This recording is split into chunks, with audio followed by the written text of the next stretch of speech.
पास bodyguard है, इनके पास driver है, आलीशान मकान है, तो निश्चित रूप जिला प्रधान रहे तो निश्चित रूप से इनका जो कद था वो कोई ऐरा गैरा का कद नहीं था, छोटा नहीं था। लेकिन इनको इसलिए वो झांसे दे करके बुलाया गया और ये चले गए कि चलो भाई अगर बातचीत हो जाए दुबे जी से तो ये मामला का पट्टाछेप हो जाएगा। और इसी क्रम में उनकी हत्या हो जाती है और वहाँ से जब परिजनों को खबर मिलती है और पूरे गांव वाले वहाँ से उमड़ करके जाते हैं तो वो कोई यादव परिवार नहीं था, सिर्फ यादव नहीं था, वहाँ के दुबे परिवार के लोग, ब्राह्मण परिवार के लोग, वहाँ राजभर लोग हैं, वहाँ पाल लोग हैं, सारे लोग लगभग हजारों की संख्या में गए। और उसी क्रम में हमें लगता, हमें जो लग रहा है, अभी आज एक खबर अभी हम लोग देख रहे थे कि जो जोहार और आप देख रहे हैं अपना गिरिडीह में विकास यादव। अभी हम मौजूद हैं झारखंड में और बता दें कि इन दिनों अभी उत्तर प्रदेश के देवरिया कांड का मामला सुर्खियों में है और लोग कई तरह के उसमें का ऐसा लगाया जा रहा है। बता दें कि मेरे साथ बातचीत करने के लिए राष्ट्रीय यादव सेना के जिला अध्यक्ष धर्मेंद्र यादव है, जो अपनी बातों को लोगों को पहुंचाना चाहते हैं और बताना चाहते हैं कि आखिर घटना जो हो, देवरिया घटना हुई है, वो कैसे हुई है। भैया आपका स्वागत है पहले। जी बहुत बहुत धन्यवाद अपना गिरिडीह को। देवरिया घटना जो हुआ है, देवरिया कांड में इन दिनों भी कई लोग आरोप प्रत्यारोप लगा रहे हैं। वहाँ यादव की भी मौत हुई है, ब्राह्मण समाज के लोगों की भी मौत हुई है, क्या कहना चाहेंगे आप? सबसे पहले तो हम जो देवरिया में 6 लोगों की हत्या हुई है और हम लोग संवेदना प्रकट करना चाहेंगे। और प्रथम दृष्टिया देखा जाए तो ये ज़मीनी मामला है और ज़मीनी मामला में जहाँ कहीं भी देखा जाए अगर कहीं हत्या होती है तो मुझे लगता है कि ये सीधा सीधा जो जिम्मेवार वहाँ की सरकार और कानून व्यवस्था पुलिस प्रशासन की होती है। सबसे पहले तो हम लोग जो खबर आ रही है वहाँ से देवरिया से कि एक जो जिला प्रधान है जिनके पिताजी फौजी रहे हैं और वो उनको सुबह बुलाया जाता है और उनकी जो सो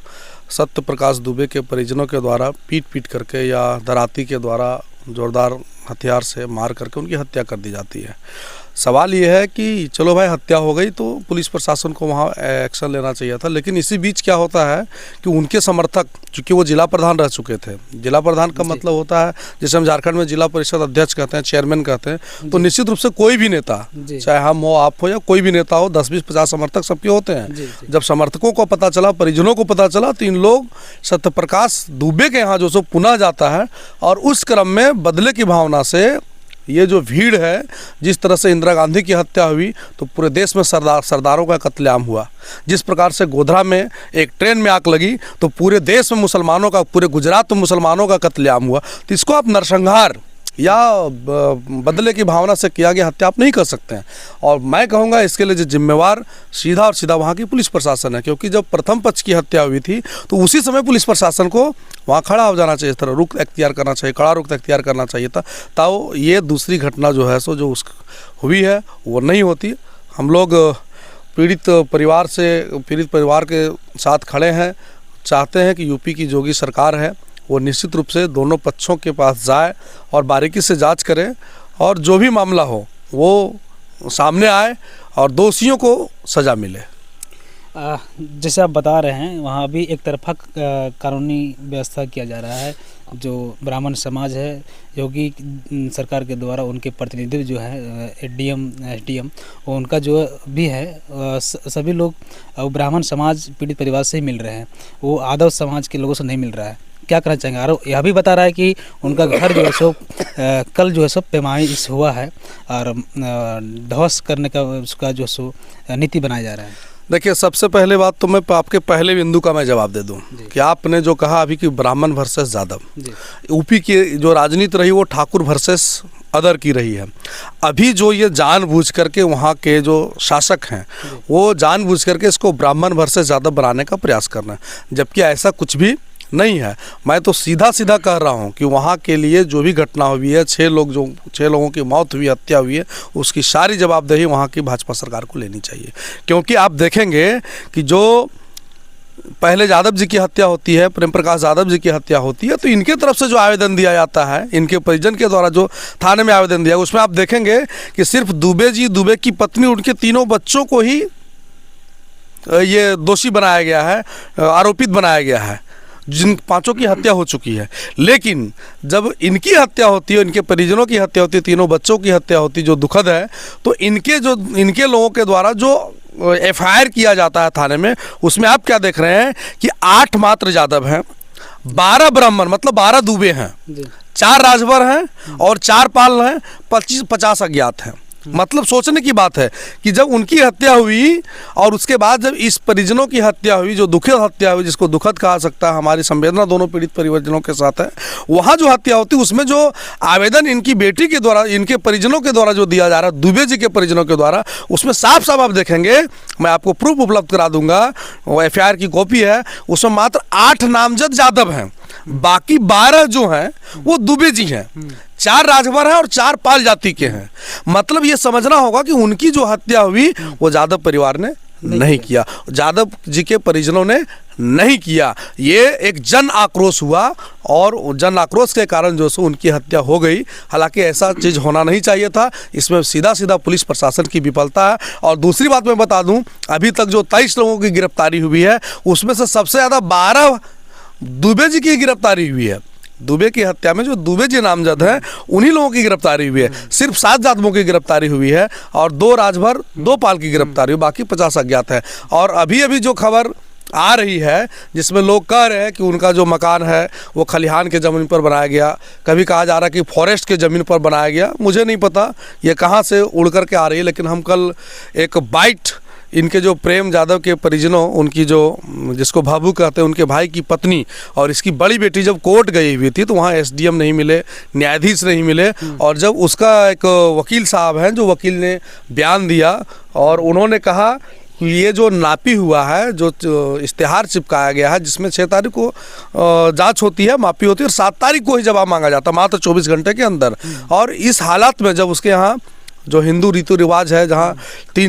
तीसरे दिन में नहाया जाता है या आत्मा की श्रद्धांजलि के लिए कोई कार्यक्रम हिंदू समाज में होता है, वो कार्यक्रम करने के बजाय उसकी जो है सो भाई की पत्नी और इसकी बड़ी बेटी जब कोर्ट जाती है तो वहाँ पर कोई भी मिलने से मना कर देते हैं। इसका जो दलील है, जो इसका पक्ष है, इनके वकील का पक्ष है, वो रखने से, सुनने से मना कर दिया जाता है। और पता चल रहा है कि मात्र 0.06 डिसमिल, जिसको हम लोग आधा कट्ठा कहते हैं, तो आधा कट्ठा जमीन अगर फॉरेस्ट में है या सरकारी खलिहान की ज़मीन पर है, तो वो आधा कट्ठा ज़मीन भी जो जिस पर निर्माण हुआ है, जो यहाँ के पदाधिकारी कह रहे हैं, CO कह रहे हैं, SDM कह रहे हैं, वो भी उसका गुहाल है, जहाँ पर गाय को रखा जाता था, जहाँ ट्रैक्टर को रखा जाता था, ना कि उसका बंगला। तो आप कहना है कि पूरे देश में, पूरे यूपी में कई यादवों की हत्या हुई, जहां हम लोग देखें कई यादवों की हत्या हुई, लेकिन जब आज प्रेम प्रकाश यादव की हत्या हुई, इसके प्रतिशोध में वहाँ के ग्रामीणों ने, जो उनकी चहेता थे, चूँकि वो नेता थे और खबर जो आ रही है कि वो गरीब गुरबों का मदद हमेशा करते थे, और किसी की बेटी की शादी हो, किसी का दाह संस्कार हो, किसी को ब्लड डोनेट करवाना हो, चूँकि वो जिला प्रधान रह चुके थे, उनके पिताजी एक फौजी, रिटायर्ड फौजी हैं, तो वो सेवा भाव से, समाज भाव से करते थे। जब उनकी हत्या की खबर लोगों को लगा तो गुस्सा आया लोगों ने, और उस क्रम में जो सो ये घटना हुई है, 5 लोगों की हत्या हुई, जो काफ़ी दुखद है। और मैं कहूँगा इसके लिए सारा जिम्मेवार वहाँ के स्थानीय पुलिस प्रशासन और वहाँ की जो ज़मीन संबंधित जो भी अंचलाधिकारी होंगे, CO होंगे, SDM होंगे, वो जिम्मेवार हैं। अच्छा, ये खबर अभी निकल कर सामने आ रही है कि जो योगी जी हैं मुख्यमंत्री उत्तर प्रदेश के, वो ब्राह्मण समाज के लोगों से मिलते हैं, जो आदर्श समाज के लोगों से उनसे नहीं मिलते हैं। और जब आज की डेट है, अखिलेश यादव जो है पूर्व मुख्यमंत्री उत्तर प्रदेश के, आज वो आदव समाज के लोगों से, पीड़ित परिवार जो है उनसे मिलते हैं, तो क्या लगता है कि वहाँ राजनीति रंजिश चल रही है? देखिए, एक बात तो एकदम ठंडे दिमाग से सोचने की चीज़ है। जैसे ये घटना होती है, एक तरफ पूरा देश लाल बहादुर शास्त्री और गांधी जयंती मना रहा था, गांधी जी की जयंती मना रहा था, ठीक है। उसी दिन कुछ लोग, आप जानते हैं, नाथूराम गोडसे की भी जयंती मना रहे थे, नाथूराम गोडसे का भी जिंदाबाद कर रहे थे। उसी दिन ये घटना होती है, पूरा देश जहां गांधी और लाल बहादुर शास्त्री को श्रद्धासुमन अर्पित कर रहे थे, उसी दिन ये घटना होती है। लेकिन आप दुर्भाग्य देखिए, सोशल मीडिया के द्वारा ये किस तरीके से ब्राह्मण वर्सेस यादव कर दिया गया कि आप देखेंगे कि हिंदू महासभा का मतलब होता है उसमें पूरे SC ST OBC के लोग उस संगठन में काम करते हैं, और हिंदू महासभा सीधा और सीधा यादव जी के यहाँ ना जाकर के, प्रेम प्रकाश यादव जी के यहाँ ना जाकर के वहाँ अनशन कर रहे हैं, आंदोलन कर रहे हैं, धरना कर रहे हैं इन प्रथम पक्ष के लोगों पे गिरफ्तारी को लेकर के। तो वो मुझे लगता है कि यह हिंदू जो महासभा खुद को कहता हम हिंदू संगठन है, देश को हिंदुत्व की ओर ले जा रहे हैं। वहाँ की सरकार जो हिंदुत्व के नाम पर चुनाव जीत करके आई है, देश की मोदी सरकार जो हिंदुत्व के नाम पर जो सरकार चला रही है, लेकिन हिंदू महासभा का किसी एक दुबे जी के पक्ष में चले जाना ये निश्चित रूप से जातिवाद है। हम लोग भी जातीय संगठन चलाते हैं। निश्चित रूप से मैं जहाँ तक गिरिडीह और झारखंड में देखता हूँ, सभी जातियों का अपना एक सामाजिक संगठन है और हम लोग अपने जाति के उत्थान के लिए, चाहे वो शिक्षा के क्षेत्र में चाहे अन्य किसी भी क्षेत्र में हो, हम लोग कार्य करते हैं। हम लोग किसी दूसरे जाति का विरोध नहीं करते, उनके महापुरुषों का भी हम लोग सम्मान करते आए हैं। लेकिन मेरा सवाल बस ये है कि क्या यादव हिंदू नहीं है, या यादव तब तक ही हिंदू है जब पूरे देश में हिंदू की लड़ाई मुसलमानों से हो, हिंदू की लड़ाई दूसरे धर्म के लोगों से हो। तो हम देखते हैं कि हिंदू महासभा में या ब्राह्मण महासभा में सबसे ज़्यादा, बजरंग दल में, विश्व हिंदू परिषद में सबसे ज़्यादा अगर कोई आगे आते हैं तो हमारे कौम के लोग होते हैं, वो यादव समाज के लोग होते हैं। लेकिन जब लड़ाई यादव वर्सेस किसी फॉरवर्ड की हो जाती है, चाहे वो ब्राह्मण हो, लाला हो, भूमिहार हो, तो वैसे परिस्थिति देखते हैं कि ये जो हिंदू संगठन है, तथाकथित जो हिंदू महासभा के लोग हैं, वो उन लोगों के पक्ष में खड़े हो जाते हैं और यादव की तरफ सूद भी नहीं लेते। ये मेरा आरोप है कि ये हिंदू संगठन जो है सिर्फ यादवों को मुसलमानों के खिलाफ लड़ने के लिए ही यूज कराती है और ये एक वोट बैंक की राजनीति है। जब जब वोट आता है, चुनाव आता है, तो हिंदू मुस्लिम करा करके हमारे लोगों को उकसाया जाता है, बरगलाया जाता है। लेकिन जब हम देखते हैं कि किसी यादवों की हत्या हो जाती है, किसी यादवों के साथ कोई अत्याचार होता है, अनाचार होता है, और उस पर अत्याचार करने वाले अगर कोई ब्राह्मण होते हैं, भूमिहार होते हैं, लाला जी होते हैं, तो निश्चित रूप से शेख पठान होते हैं, तो वो हमारे साथ नहीं आते हैं। तो मैं तो ये कहूँगा कि ये भूमिहार ब्राह्मण वर्सेस यादव जो करने का राजनीति है, ये सीधे सीधे वहाँ के स्थानीय सरकार की है, जिसका मैं कड़ा निंदा करता हूँ। हम लोग, हमारी संगठन राष्ट्रीय यादव सेना सभी लोगों को, सभी महापुरुषों को मानने वाली सेना है और हम लोग इसके विरोध में अब पूरा कल यादव महासभा राष्ट्रीय यादव सेना के हमारे जो राष्ट्रीय अध्यक्ष हैं मनोज कुमार यादव जी, वो जाकर के देवरिया में पीड़ित के परिजनों दोनों पक्षों से जाकर के वो मिले हैं और उन्होंने इंसाफ की गुहार वहाँ की स्थानीय सरकार से लगाई है। और मैं भी अब चाह रहा हूँ कि मुझे भी लगता है कि जो हम लोग खबर में सुन रहे हैं वो कहीं सत्य हो या ना हो, इसलिए ग्राउंड रिपोर्टिंग के लिए गिरिडीह से भी, झारखंड से भी राष्ट्रीय यादव सेना का एक जत्था 1-2 दिन में देवरिया जाएगा। जैसे बता रहे कि आप पहले जो बता रहे थे कि प्रेमचंद यादव जी को वहाँ फ़ोन करके बुलाया जाता है दुबे जी घर के पास। उनका बेटी भी आरोप लगा रहा है कि जो उनका बेटा एक जो पुजारी थे, जो पूजा करने गए थे, उनके द्वारा बताया जा रहा है कि वह खुद जो है फ़ोन करके बुलाए थे। तो क्या यह सत्य है? वह उसका बेटा यह भी कह रहा है कि हम एक पितृपक्ष का पूजा करने गए थे, लेकिन फ़ोन करके बुलाना, घटना करना, क्या सही है क्या दूसरा कुछ मामला है? देखिए, पहले तो खबर ये उड़ करके आई कि ये जो सो इनको खबर आया, फ़ोन आया कि आपके खेत में जो सो जानवर घुस गया और उसको ये निकालने के लिए बारिश हो रही थी, वो चले गए। अब जाने के क्रम में चूँकि अधिक ज़्यादा बारिश होने लगी, गर्जन होने लगी, तो ये दुबे जी के जो घर होता है, बरामदा होता है, उस छाँव में ये रुक गए। इसी क्रम में दोनों में कहासुनी हो गई और इसका जो मूल जो जड़ है ये है कि सत्य प्रकाश दुबे जी का एक भाई है, छोटा भाई, जो साधु है। साधु मतलब वो साधु के बेस में, वो गुजरात में रहता है, वो साधुगिरी करता है, बाबागिरी करते हैं। और जब वो घर आते हैं तो उसको जब ना सत्य प्रकाश दुबे, ना उनके परिजन, ना उनकी पत्नी उसको कोई मोल भाव नहीं देते थे, जिसके कारण ये लगातार आज से 10 साल पहले 2012 से ही, जब वो चेयरमैन थे, जब जिला के प्रधान थे यादव जी, प्रेम कुमार यादव, तो उसके घर में जाकर के जब वो गुजरात से आते थे तो वहीं पर रहते थे, ठहरते थे। और वहाँ पर प्रेम भाव होने के कारण ये जो सो 9 बीघा, या क्या आप देख रहे हो जो कह रहा है कि 9 बीघा ज़मीन वो रजिस्ट्री करा दिया जाता है, रजिस्ट्री कर लिया जाता है। अब चाहे वो दबाव में हो, चाहे जिस प्रकार हो, रजिस्ट्री का मतलब रजिस्ट्री, भाई मेरे भाई का हिस्सा है चाहे मेरा हिस्सा, तो हम उसको बेच सकते हैं। और वो 2012 का मामला दुबे परिवार के द्वारा इसे न्यायालय में भी दायर किया गया था, जिसकी सुनवाई इसी 4 तारीख को होनी थी, 2 दिन पहले। लेकिन इसी क्रम में जो तनातनी था और इस प्रकार की हत्या कर दी गई है। तो हमारा जो कहना है कि मान लीजिए आपका भाई है और आपका भाई अपनी संपत्ति को किसी को लिख देता है, रजिस्ट्री कर देता है, तो उसका अधिकार है, स्वतंत्रता है। चूँकि हम लोग लोकतांत्रिक देश में रहते हैं, राजतांत्रिक देश में तो रहते नहीं हैं, तो वहाँ के लोगों ने विरोध किया था और इसकी सुनवाई 4/10 को होनी थी। लेकिन जब वहाँ पर उस क्रम में जाते हैं तो हत्या हो जाती है। दूसरा खबर हम लोग कहीं कहीं सुने कि इनको फ़ोन करके बुलाया जाता है कि यादव जी आइए, 4 तारीख को डेट है, एक ही दिन समय, हम लोग सुलह कर लेते हैं, बरसात हो रहा, हम लोग घर में भी हैं, तो आकर के सुलह कर लिया जाए, ज़्यादा को मामला को बढ़ाया नहीं जाए। इस क्रम में ये टी शर्ट और ट्राउज़र पहन करके मात्र चले जाते हैं। चूँकि आप देख सकते हैं जो खबर में दिखाया जा रहा है, इनके पास बॉडीगार्ड है, इनके पास ड्राइवर है, आलीशान मकान है, तो निश्चित रूप जिला प्रधान रहे तो निश्चित रूप से इनका जो कद था वो कोई ऐरा गैरा का कद नहीं था, छोटा नहीं था, लेकिन इनको इसलिए वो झांसे दे करके बुलाया गया और ये चले गए कि चलो भाई अगर बातचीत हो जाए दुबे जी से तो ये मामला का पट्टाछेप हो जाएगा। और इसी क्रम में उनकी हत्या हो जाती है और वहाँ से जो परिजनों को खबर मिलती है और पूरे गांव वाले वहाँ से उमड़ करके जाते हैं, तो वो कोई यादव परिवार नहीं था, सिर्फ यादव नहीं था, वहाँ के दुबे परिवार के लोग, ब्राह्मण परिवार के लोग, वहाँ राजभर लोग हैं, वहाँ पाल लोग हैं, सारे लोग लगभग हज़ारों की संख्या में गए। और उसी क्रम में हमें जो लग रहा है, अभी आज एक खबर अभी हम लोग देख रहे थे कि जो असली जो इनके साथ जो बॉडीगार्ड रहता था प्रेम यादव जी के साथ, वो चंद्रभान या क्या, हाँ चंद्रभान मिश्रा जी करके उनका नाम आ रहा है, उनकी गिरफ्तारी आज हुई है और उन्होंने ही 3 राउंड गोली फायरिंग की, चूंकि उनकी पर्सनल दुश्मनी दुबे जी से थी। तो मुझे लगता है कि ये जो सो कोई नाजायज़ फ़ायदा है, इन दुश्मनी का फ़ायदा उठाया गया है। हालांकि ये घटना शर्मसार करने वाली है, वहाँ के सरकार को संज्ञान लेनी चाहिए। और मैं दूसरी बात का आपका जवाब दे दूँ, ये जो जोगी राज में लगातार गुंडों का आलीशान मकान गिरा देना, गुंडों को इनकाउंटर करा देना, ये बहुत बड़ी बात है, बहुत बड़ी बात नहीं है। ये सत्ता का दहशत है, ये चल रहा है यूपी में, बहुत अच्छी बात है, कुछ गुंडों का खात्मा भी हुआ, ये बहुत अच्छी बात है। लेकिन मैं ये सवाल जोगी जी से करना चाहता हूं कि आप बताएं, सबसे पहली बात, प्रेम प्रकाश यादव जी,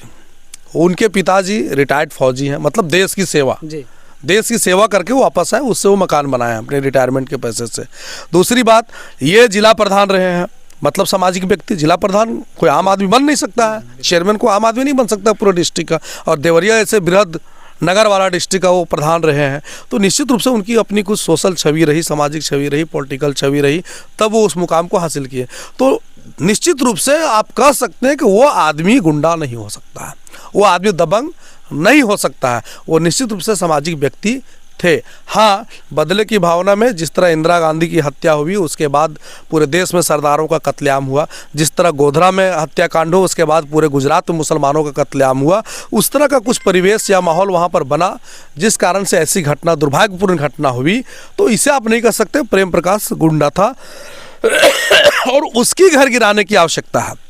क्योंकि जो आवेदन इस पद से, दुबे पद से हुआ है, उसमें मात्र 8 यादव हैं और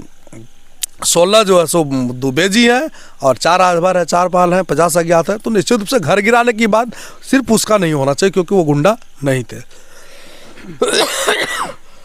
तो आपको ये हम उत्तर प्रदेश के देवरिया की खबर के प्रकलन में आपको बताने का प्रयास कर रहे थे। तो आपकी राय क्या है, कमेंट करके ज़रूर बताइएगा। आखिर क्या और मामला है, यह भी बताने का प्रयास कीजिएगा। और कुछ बोलना चाहते हैं, और जानकारी लेना चाहते हैं, क्या कुछ? जी, मैं तो ये बोलना चाहूँगा कि सबसे पहले जो यूपी सरकार है जी, दोनों पक्षों की बातों को सुने और गहराई से तहकीकात हो, जाँच हो, और जो भी दोषी हैं, चूँकि ये हमारा लोकतांत्रिक देश है, यहाँ हम बाबा साहब को मानते हैं, संविधान को मानते हैं, हत्या के बदले किसी की हत्या हम नहीं कर सकते हैं। तो प्रथम पक्ष की अगर हत्या हुई तो उसमें जो जिम्मेवार लोग थे और दूसरे पक्ष की जो हत्या हुई उसमें जो जिम्मेवार लोग हैं उन पर कार्रवाई होनी चाहिए, ना कि प्रेम प्रकाश के यादव को घर गिरा दिया जाए और दुबे जी के घर को छोड़ दिया जाए। ऐसा कुछ नहीं है। ऐसा इससे क्या होगा कि वहाँ जो जातिवाद की राजनीति जो तमाम पार्टियां करती, इसको बढ़ावा मिलेगा। और मैं तो ये कहूँगा कि ये बिहार की जातीय जनगणना का रिजल्ट का दबाव है कि अभी तक सत्यप्रकाश दुबे की ओर से जो पुलिस प्रशासन या महकमा काम कर रहा है, जिसके दबाव के कारण आज यादव जी का घर सुरक्षित है। और मैं कहूँगा कि अगर प्रेम प्रकाश यादव जी का घर पर बुलडोजर चलाया जाता है, पूरे देश के यादव संगठन, 256 यादव संगठन इसके लिए आंदोलन करेंगे। तो ये है देवरिया प्रकरण के मामले जो आपको दिखाने का हम प्रयास कर रहे हैं, बताने का प्रयास कर रहे हैं। और इसके बारे में अगर कुछ और जानकारी हो तो आप कमेंट जरूर कीजिएगा। फिर अगले वीडियो मिलते हैं, तब तक जय हिंद।